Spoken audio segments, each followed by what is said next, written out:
अपने जब ससुराल में जावे तो ऐसे जावे हमारी बेटियां कि लोगों की शादियों में तो कुछ लोग आते हैं, इन बेटियों के ब्याह में तो आज 5 लाख लोग पहुंचे, सुबह से लेकर सायंकाल तक, कल रात्रि से लेकर अभी तक जो मोबाइल सिग्नल के द्वारा डाटा निकलवाया गया, तो लगभग में कल रात्रि से लेकर अभी तक 5 लाख लोग बेटियों की घराती और बराती बनकर के पहुंचे। जहां सामने में भंडारा, भंडारे में भी चमचम, जलेबी, हमने अपने समधी समधन के लिए रसगुल्ला बनवाए, कड़ी, रबड़ी, हाँ रबड़ी भी थी, हाँ भूल गए, समधनों के लिए हमने रबड़ी बनवाई, क्योंकि हम तो आविवाहित हैं, तो हमारे तो आगे पीछे कोई है नहीं है, और आविवाहित बाप के 251 समधी समधन है। अब वो बात अलग है कि दामाद नहीं लाए होंगे, तो हम सब बहुत प्रसन्न हैं इन सब के आने के बाद हमारी इन बेटियों को खूब आशीर्वाद मिले।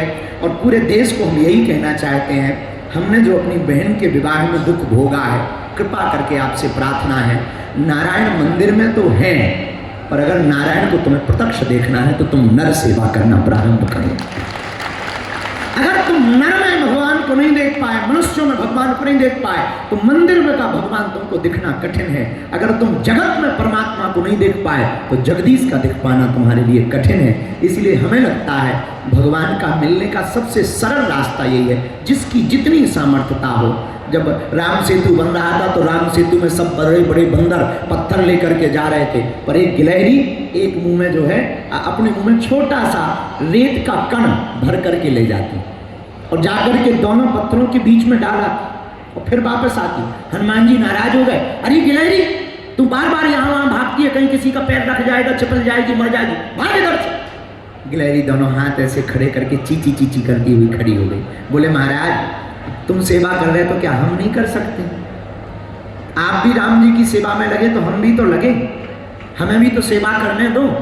हनुमान जी बोले तू क्या खाक सेवा कर रही, शरीर ही नहीं है, कौन सा पत्थर उठाएगी? अरे बोले हम महाराज पत्थर नहीं उठा पाते हैं पर रेत तो उठा लेते हैं। हनुमान जी बोले तो रेत का क्या करेंगे, कहीं रेत से पुल बनता है? तो दोनों हाथ उठा के गिलहरी पता है क्या बोली? बोले तुम पक्के पागल ही ठहरे, है तो शरीर तुम्हारा बहुत बड़ा, पूंछ बहुत लंबी है, पर बुद्धि तुम्हारी बहुत हल्की है। हनुमान जी बोले हमें हल्को बता रही? गिलहरी बोली बिल्कुल। बोले कैसे?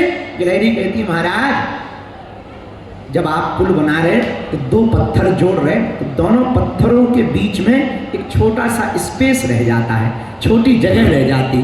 राम जी के चरण कोमल हैं, वो चलेंगे तो उनके चरणों में चोट लग जाएगी। मैं उन जगहों को भर करके प्रभु को कोई कष्ट ना पहुंचे, ये सेवा कर रहे हैं। हम भी यही चाहते हैं कि आप सब नर सेवा में नारायण को देखें।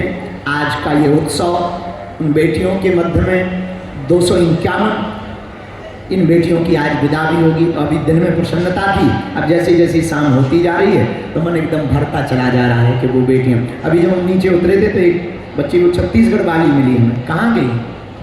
यहाँ बैठी होगी, छत्तीसगढ़ से आई हो बच्ची, तो वो प्रणाम करने हैं, हमका हमारे यहाँ प्रणाम नहीं करते हैं। तो कहती है पिताजी हमारे पिताजी तो नहीं है, आज हमने तुमको ही पिताजी मान करके अपने जीवन को प्रारंभ किया।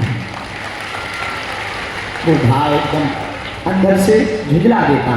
251 बेटियों में एक वो भी बेटी है, माता पिता दोनों कोरोना में मर गए, दोनों बहनें बची हैं। बड़ी बहन मंद बुद्धि की है, छोटी बहन थोड़ा सा समझदार है, मजदूरी करके बड़ी बहन का पेट पाला और उसे पता लगा कि बागेश्वर धाम से शादियां होनी है, उसने खुद आके अपनी बड़ी बहन की शादी तय की, खुद की शादी तय की और फार्म जमा किया। हमें जब पता लगा तो हमारी टीम गई, जब घर पे टीम गई तो जब टीम ने आके बताया तो हमारा तो दिल पसीज गया। उस दिन पे हमने और पहले हमने आटा चक्की लेने का नहीं सोचा था, फिर कुछ कुछ जब यहाँ से मदद हो गई लोगों से तब हमने सोचा कि हम इनको आटा चक्की भी देंगे। और उस बेटी का जब हमने घर के बारे में पूछा तो पता लगा जब हमारी टीम गई तो उनके पास चाय पिलाने को कप नहीं थे उस बच्ची के पास, वो पड़ोस से उधार मंगा के लाई तो उसने चाय पिलाई। और जब वो कार्ड देने आई तो एकदम ऐसा कार्ड लेकर के आई मानो हमने पूछा ये कितने कार्ड छपवाए? बोले गुरुजी 5 VIP कार्ड छपवाए। वो पोस्ट ऑफिस वाले कागज पे छपवा के ले आई और 5 उसको VIP बता रही थी।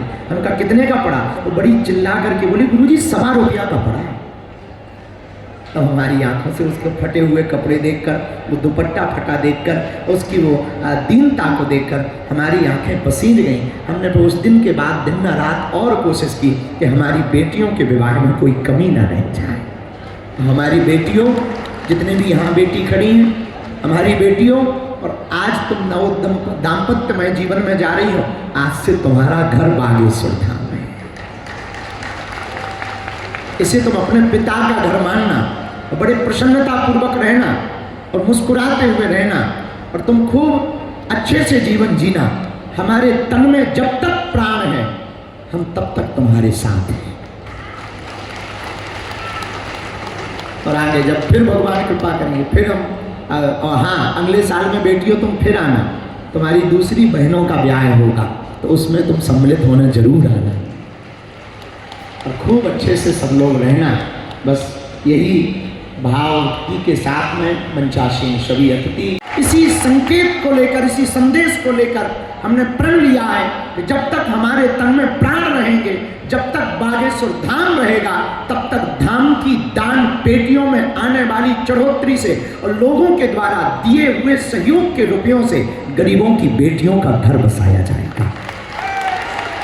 तो भगवान की कृपा है, थोड़ी थोड़ी सब लोग मदद कर देते हैं। वो इतना विशाल का है, हर वर्ष आयोजन निर्विघ्न संपन्न हो जाता है और इसमें हमारी कोई भूमिका नहीं। आप ये भी विचार मत करना कि हम कर रहे हैं, हम माध्यम हैं, करवा बालाजी रहे